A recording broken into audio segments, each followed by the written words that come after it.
Welcome back. Right, now I'm going to show you how you can make this great winter wrap, or you can make it into a nice summer wrap as well. So what you need, believe it or not, is 2.5 meters of fabric. So it's 2.5 meters of fabric long, and the depth can be 65 centimeters or 75 centimeters. Here's the difference. So if it's 65 centimeters long, it's going to be finished from the neck edge to the bottom of your cape, and that's the wrong way.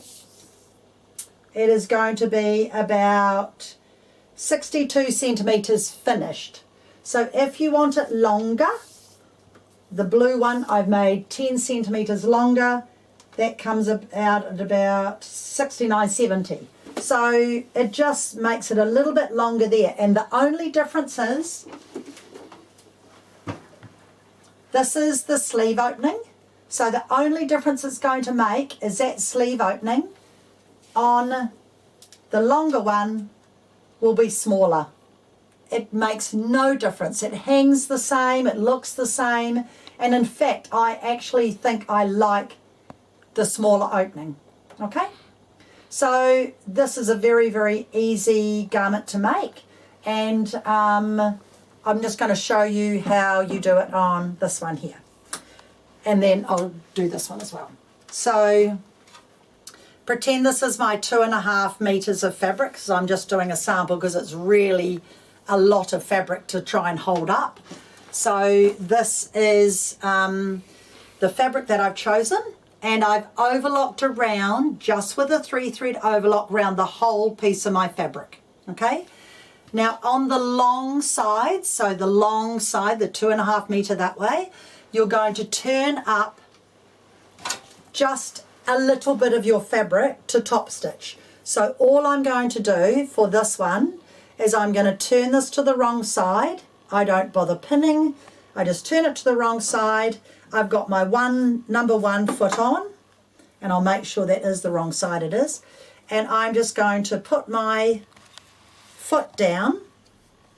Now this is what I'm doing. I'm pretty much turning it up 6 millimeters, and the 6 millimeters is the distance between the center of my foot. Oh, clear my foot, put it back to normal stitch length. And so basically I'm just sewing through my overlocking. So I'm not pinning or measuring. I can pretty much eyeball 6 mils, and I'm just sewing through the center. And if I show you a foot,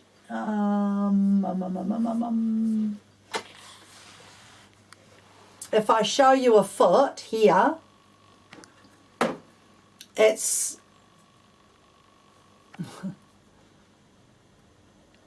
this distance here. So actually there's 6 mils between there and there. Pretty much there, okay? So I'm just turning it up that much, and I'm using that as my guide. That's why I'm not pinning, because I'm lazy. And who wants to pin chiffon? Let's face it, nobody. So I just turn it under, and I only do probably 2 or 3 inches at a time anyway. And so when I turn it up, I can just put my finger on there. And do you know what? Fabric is very clever. If that was not on the right grain, it would not sit flat. So by turning it up a little bit, it actually just works. It's amazing.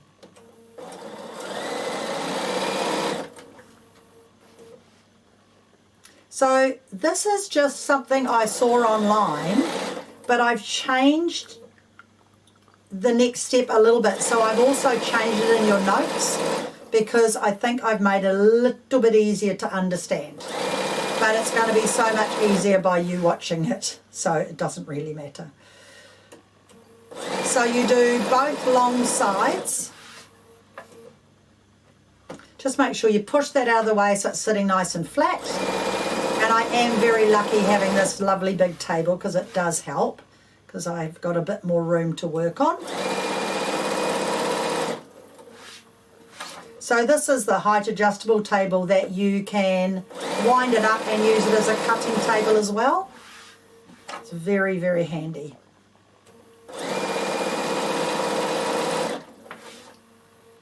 So nearly at the other end.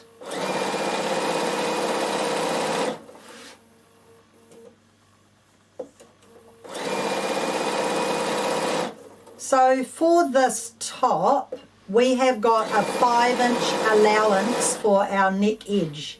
So the next step is to get the halfway mark of our garment,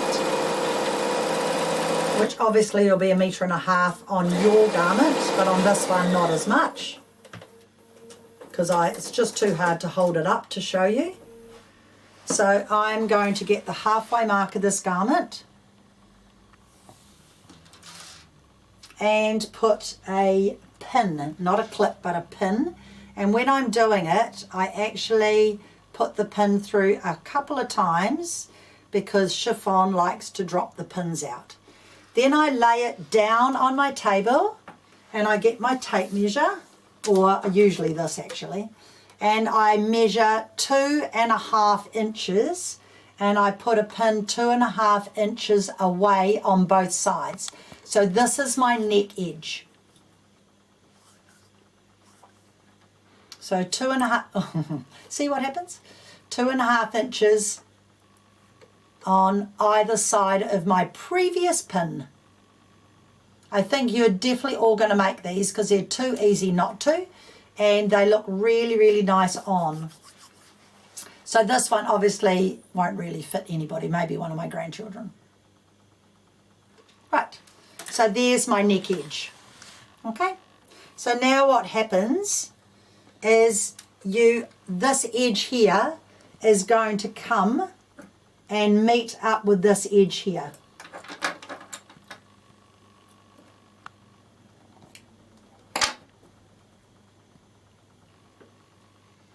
Oh, that's right, I have to do it shorter because I haven't got enough fabric, have I? I have to make a sleeve. So you can't even cheat. So I'm just going to show you what it does. So this is just pretend, because this is the only way I can show you, because otherwise I won't have a sleeve because it's too long. So this is how you make your sleeve. So you're stitching this corner one all the way up to your first pin. This won't work because of the size. And you're stitching along this edge. So what I do now is I clip it, and I've got one here to show you the proper size. But if I show you this, it will make sense. So you're just clipping it along here. This is why you don't need to clean finish this edge.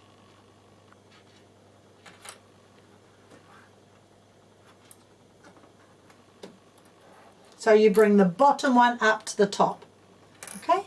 Just like that. So I'm going to show you on this proper one. So here, because it's so long, I had to do it. All right, so this is 1/2 of it.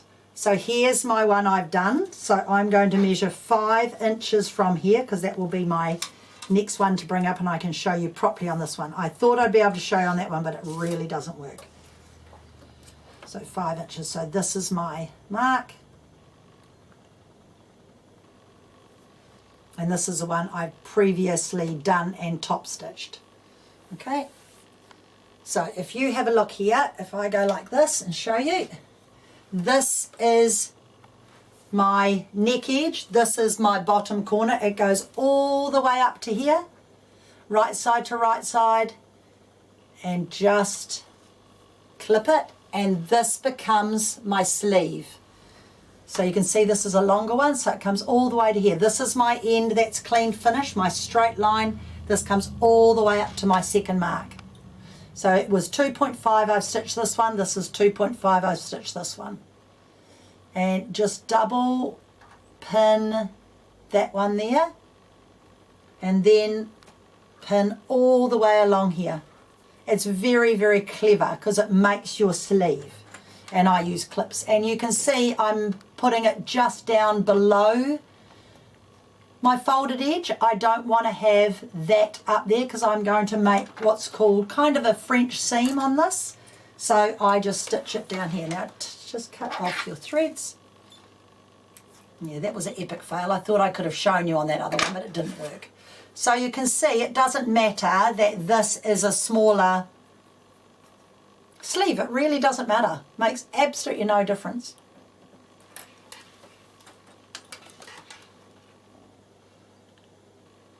Somebody wanted a grey chiffon one, so I said, oh, well, I might as well do it.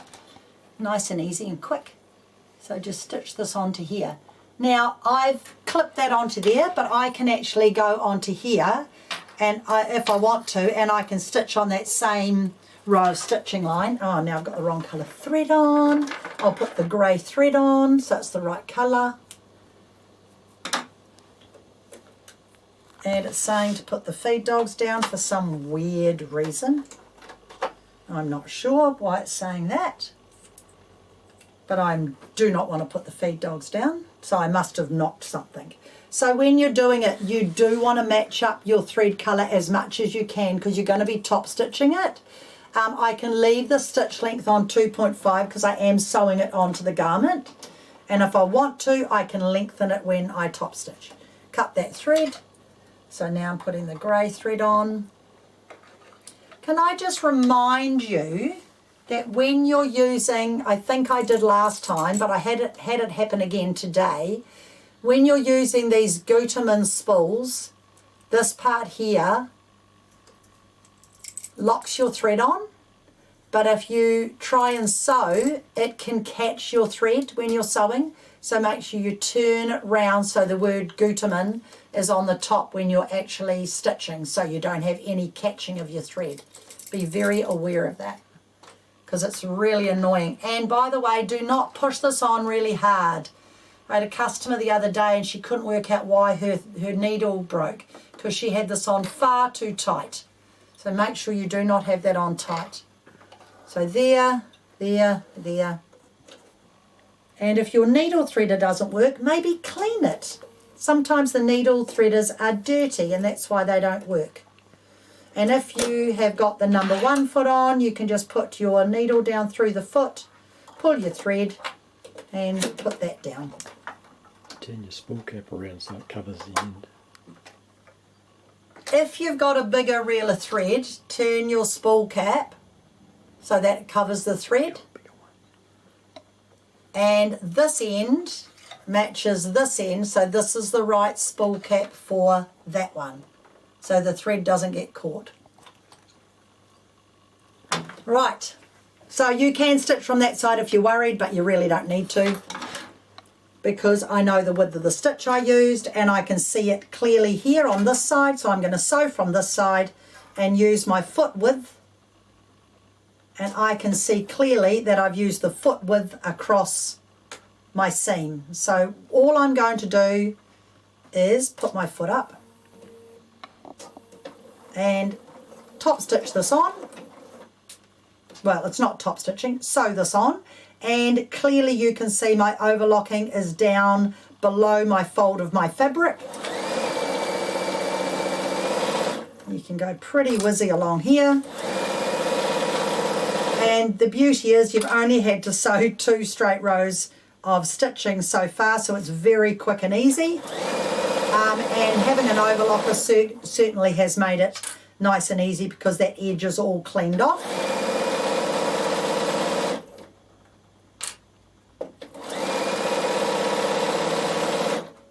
And as long as your stitching is down below your first row of stitching, you are all good to go. Nice and easy. And yes, you can press yours as you go. I haven't had time, but yes, press it. You can press it at the end as well. Now, that's step 1. So that was easy. So I have stitched that all the way down. Now all I do, pull this through to the right side, like that. And this is when I use my handy dandy tools I've got. So I've got these wonderful little tools in my sewing room. So all I do now is press it, which I'm not going to do, but you can press it. But I can use this to lay my seam down flat, and this time I do need to use pins, and I'm going to pin the seam I've just sewn onto my garment. So now this is the right side of my garment, and I'm going to be top stitching it so I can use a slightly longer stitch length, and I'm going to be top stitching it all the way down the seam, and it's finished. So you do both sides exactly the same. So normally I would give this a little press. Being chiffon, look what happened. That's what happens when you've had it for about 15 years and you drop it. It still works. But yeah, it went down with a crash. I still use it because it's so good.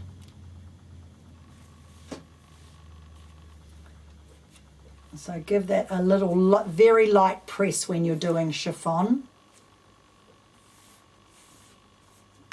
I'm going to press mine at the end of this one because it's sitting nice and flat anyway. And then it can just have a light press at the end. Other fabrics I definitely press, but chiffon, it's pretty forgiving actually. And then all the way, and that's my sleeve. It's pretty darn easy and very, very, very quick to make. And once again, if I had done it the other way and sewed that way, it would have been a little bit easier. But I pinned it this way, so I'm going to sew it this way. Because I could have gone for the widest part to the smallest. Now I'm going to show you this one. So this is exactly the same stage. This is exactly the same stage here. This is my seam all the way, and this is with the bigger opening, and it's going to be turned over and top stitched, and this is the way I should have pinned it onto here. So this will be done exactly the same, and then that one's all finished. So this one's got the wider seam. So for something heavier like this, I can just hold it up and pin it. But for chiffon, you couldn't do this, it would just move. And I've already pre-pressed this one. So you can see, you can feel the seam, and you know how wide the seam is anyway. And so you're basically just doing a top stitch on top, and it's holding that seam down nice and flat. And I'll show you when I turn it through to the other side how it looks before you top stitch it. So very, very, very easy. It's a wonderful top. And it's, yeah, whatever length you like. 65 centimetres, 75 centimetres, but you need 2.5 metres of fabric to make it. So normally the fabric is 150 wide, so we're happy to cut 2.5 metres by 75, and somebody else can buy the other piece. So there it is pinned on, and if I turn it through, you can see there it is pinned on there, and everything's nice and tidy inside. So this edge was the selvage, so I just left that because that's not going to fray or go anywhere, and it's on the inside of my garment. Not worried about that at all. So this will be exactly the same as this top, and when that's top stitched, that will go over like that. So some of the ladies have challenged me because they like to do that, and they want me to put some little pockets in here. So they were thinking with an invisible zip. So I think it's quite a good idea because then you can wear it and have your hands in your pockets. So I might do that, but not today. Not today. So now what I'm going to do is I'm going to top stitch that on to show you. So those are very handy. So being chiffon, it really doesn't matter which way I put the pins around, but it is easier if you have your thicker part on the other end. So I'm going to leave my foot on. Nope, lift that up. I'm going to put my foot on my fold of my fabric, and I'm going to move my needle position to the right, one click, and I'm going to lengthen it out. And now I'll take the pins out as I go. And the best part about doing this, because make sure you've got your needle down function on, is your needle down function. And when you sew and you get rearranged, just pull your fabric so you can only see the part you're sewing. You do not want your other garment under there.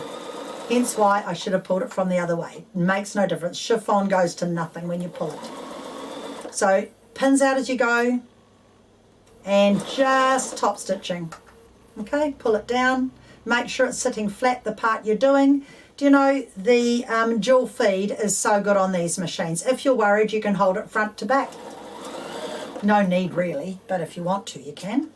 Then just pull it down. So it would have been easier had I pinned it the right way. Once again, like to show you what not to do. It's the second time I've done that in Bernina Club, to tell you the truth. But it's a very quick and easy jacket to make. And you know, sometimes you've got that really nice dress, but it's got no sleeves in it, and you just feel a little bit bare and you just want an extra layer. This would give you an extra layer without the weight.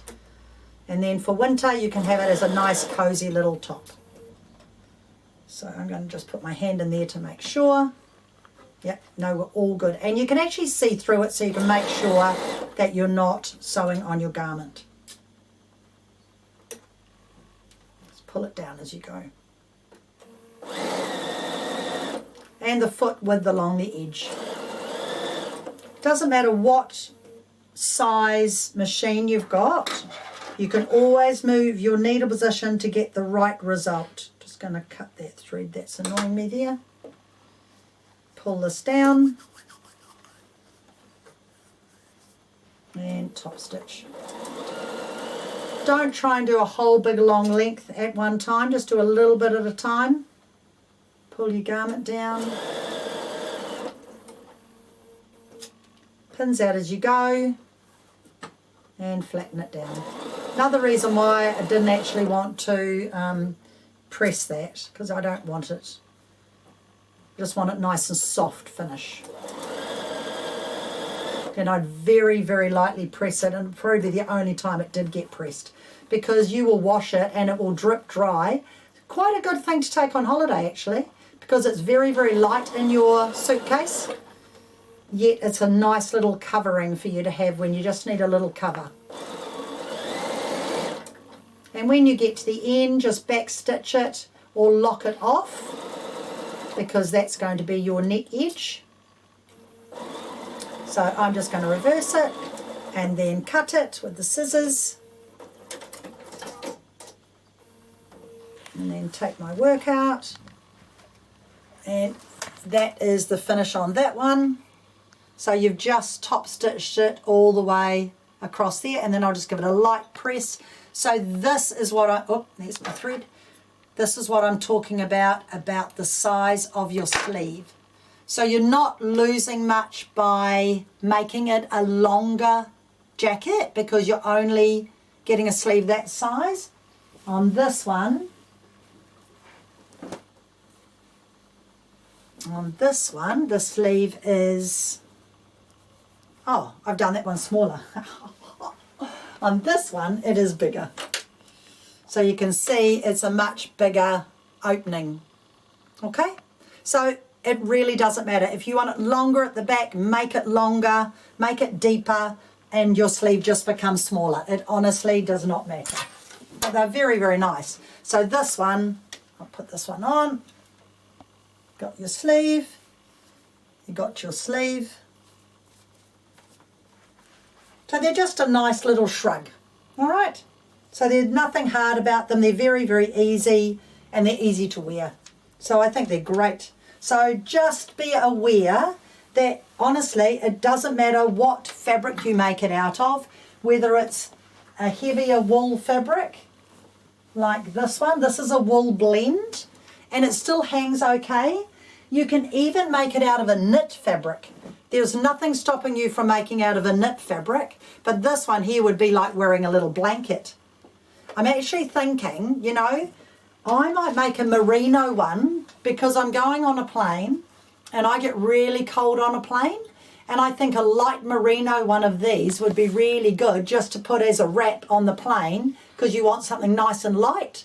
So that's a good idea as well. I think years ago I showed you about a merino little pullover you could wear in bed if you're sitting up reading a book. This would be another cute little thing, but I think this would be a great one for the plane.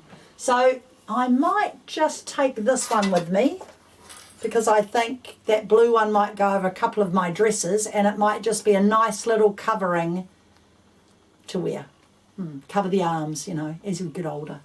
Anyway, so I hope there's one of those two little either wrap or little tops that you might like to make for winter, or this one could be made for summer as well. And I will see you again in the month of June. So that's my last Bernina Club before I go to Bernina University.